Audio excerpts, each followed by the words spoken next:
सोने और चांदी की कीमतों में उतार चढ़ाव एक बार फिर निवेशकों की नजर में है। कभी रिकॉर्ड तेज हो रहे हैं तो कभी अचानक गिरावट देखने को मिल रही है, जिससे बाजार में हलचल बढ़ी हुई है। ऐसे में आज के ताजा भाव और आने वाले दिनों की तस्वीर जानना बेहद जरूरी हो जाता है।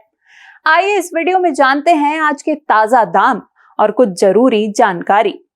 नमस्कार, मैं हूं राधा प्रिया और आप देख रहे हैं भारत एक्सप्रेस। आज सोने और चांदी की कीमतों में हल्का उतार चढ़ाव देखने को मिला है।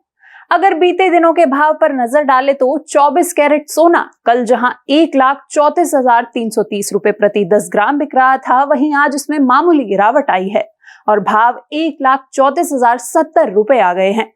यानी 24 कैरेट सोने की कीमत में आज करीब 260 रुपए की नरमी दर्ज की गई है। वहीं 22 कैरेट सोने की बात करें तो कल इसका भाव 1,23,150 रुपए प्रति 10 ग्राम था, जो आज घटकर 1,22,900 रुपए हो गया है।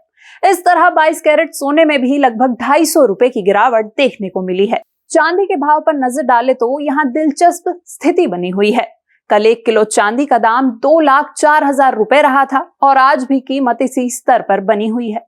हालांकि गौर करने वाली बात यह है कि कल चांदी अचानक 2 लाख रुपए के पार पहुंच गई थी, जबकि उससे पहले इसमें करीब 6,000 रुपए की तेज गिरावट दर्ज की गई थी, जिसने निवेशकों का ध्यान अपनी तरफ खींच लिया।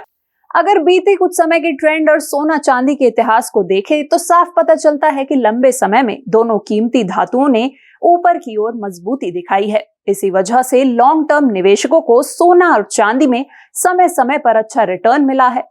ऐसे में अगर आप लंबे समय के लिए निवेश करने की योजना बना रहे हैं तो ये एक समझदारी भरा फैसला साबित हो सकता है।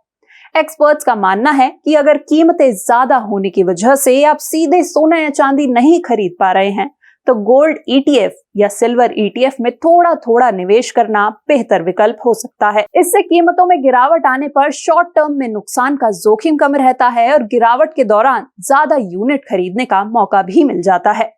हालांकि ये भी ध्यान रखना जरूरी है कि इस समय सोना और चांदी दोनों ही रिकॉर्ड हाई के आसपास कारोबार कर रहे हैं। ऐसे में मुनाफा वसूली, फिजिकल डिमांड में कमजोरी और संभावित ईटीएफ निकासी के चलते आगे चलकर कीमतों में गिरावट का जोखिम भी बना रह सकता है। यहाँ ये जानना भी जरूरी है कि IBJA यानी Indian Boolean and jewellers association की ओर से जारी की गई कीमतें अलग अलग शुद्धता वाले सोने और चांदी के स्टैंडर्ड रेट होती हैं। ये दाम टैक्स और मेकिंग चार्ज से पहले के होते हैं और देश भर में मान्य माने जाते हैं, लेकिन इनमें GST शामिल नहीं होती। कुल मिलाकर अगर निवेश का नजरिया लंबी अवधि का है तो सोना और चांदी अब भी भरोसेमंद विकल्प है। कुल मिलाकर अगर निवेश का नजरिया लंबी अवधि का है तो सोना और चांदी अब भी भरोसेमंद विकल्प माने जा सकते हैं, लेकिन मौजूदा ऊंचे स्तरों को देखते हुए सोच समझकर और चरणबद्ध तरीके से निवेश करना ज्यादा सुरक्षित रणनीति हो सकती है।